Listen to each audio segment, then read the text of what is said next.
வார்த்தைகள் வார்த்தைகள் வாழ்க்கையில மிகவும் முக்கியமான பங்கு இருக்கு.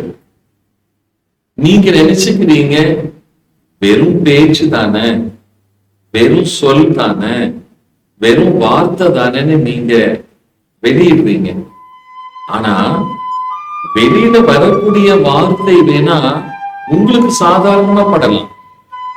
ஆனா அதை கேட்கின்ற ஒருவருக்கு எந்த மாதிரியான ரசாயன மாற்றம் அல்லது உணர்ச்சி மாற்றம் வருதுங்கிறத நீங்க யோசிச்சு பேசணும்.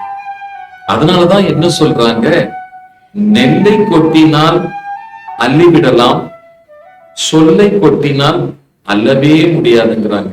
அதனால எப்பொழுதும் நீங்கள் உங்கள் நாவின் மீது முழு கவனம் வையுங்கள். அது சொல்லுகின்ற வார்த்தைகள் ஒவ்வொன்றும் நல்லவைகளாக, பயனுள்ளவைகளாக, உண்மையானவைகளாக இருக்கட்டும். ஆத்ம நமஸ்காரங்கள். வாழ்க வளமுடன்.